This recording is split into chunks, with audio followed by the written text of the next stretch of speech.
The date was May 1953. The place, Nevada.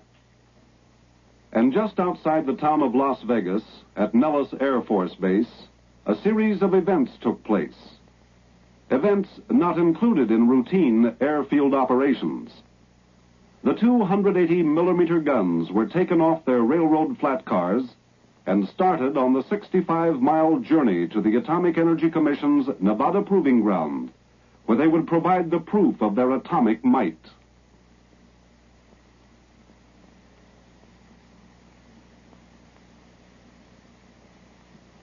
On their way through Las Vegas, the big guns experienced no trouble whatsoever in negotiating the city streets.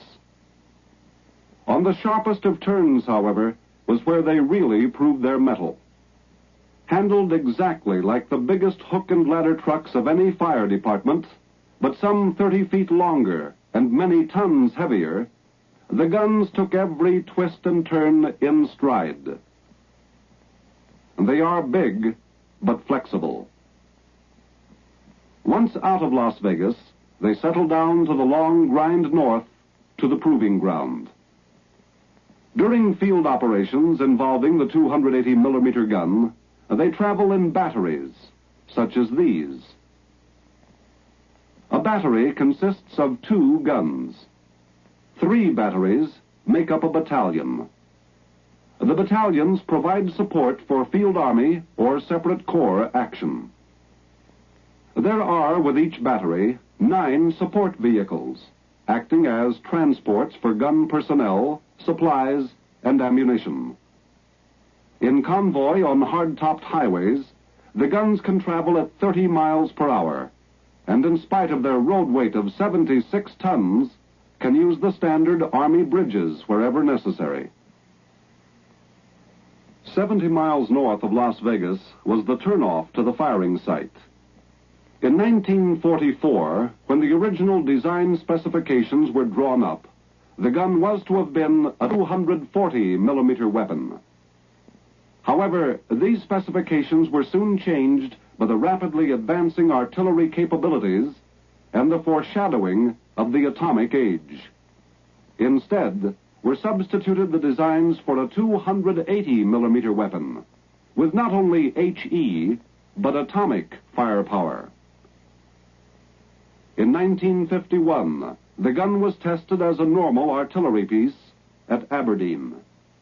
Needless to say, these tests were successful. All that remained was to check out its other capability, the atomic shell. Even on secondary roads or rough terrain, the guns retain relatively high mobility in spite of the fact that their speeds are lowered to approximately 10 miles per hour.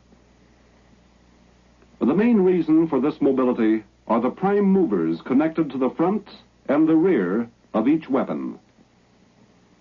Each prime mover is capable of 365 horsepower. Just one of these cabs has 50% more payload than the largest Western highway truck. For a heavyweight fighter, the big guns are light on their toes. Once at the firing site, the line of fire was given, and the guns were directed to their respective emplacements.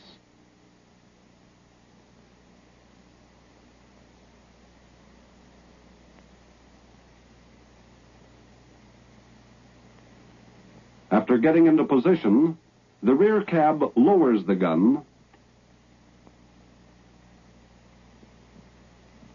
and moves away.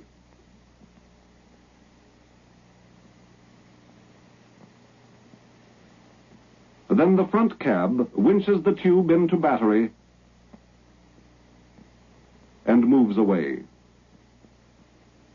Unlike field operations of World War II, these guns need no extensive ground preparations. In most cases, there is no necessity for excavation of any kind. The entire 47-ton weight of the gun itself is balanced by a turntable and 3 jacks to hairbreadth specifications. The total time to prepare for firing, just 20 minutes. After being emplaced in their firing positions, and prior to the firing of the Mark 9 atomic shell, a series of HE rounds were fired. These rounds served the purpose of a final check on the many ballistic variables which could affect the accuracy in a given situation. Unlike the standard artillery weapons, which are single recoil mechanisms, the 280 millimeter gun has the advantage of a double recoil action. When fired, the tube recoils into the upper carriage, and then the upper carriage recoils. Such a system is the main reason for the lack of ground preparation needed before firing. A folding trough is used to load the projectile and the propellant. During firing operations, ramming can be done both manually and hydraulically.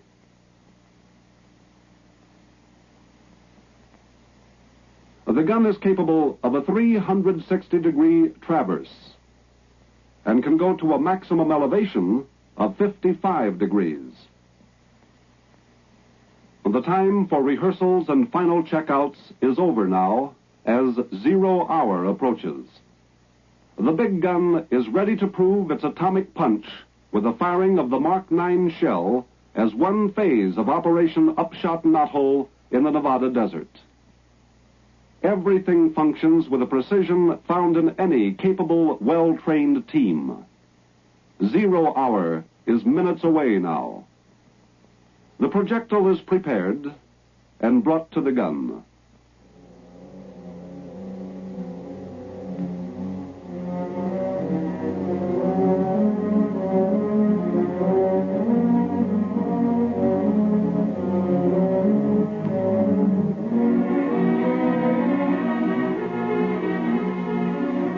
The final correct setting for time of burst is made.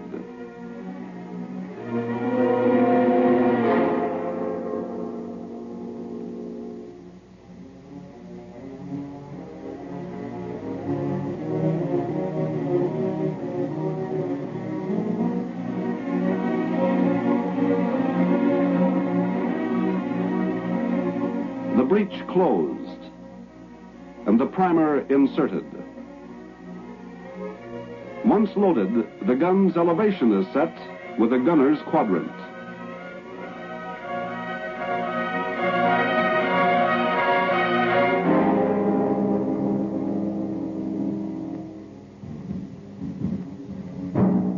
Sighting is done with a panoramic telescope.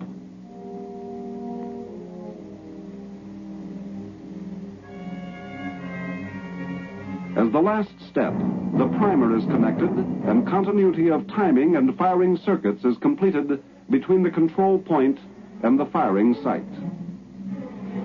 With everything set now, the gun crew moves back to take positions in slip trenches during firing.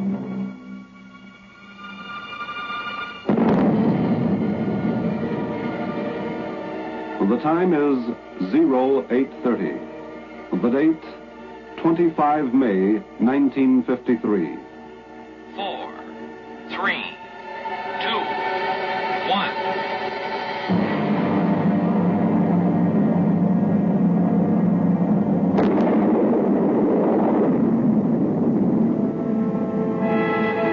With a degree of accuracy 4 times greater than any gun developed before World War II, the 280 millimeter gun has proven its worth.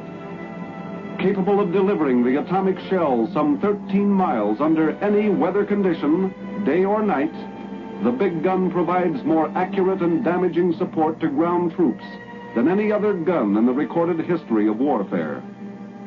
Exceedingly powerful, but flexible, and with a high degree of mobility, the 280 millimeter gun is one of the Army Field Force's newest tactical weapons.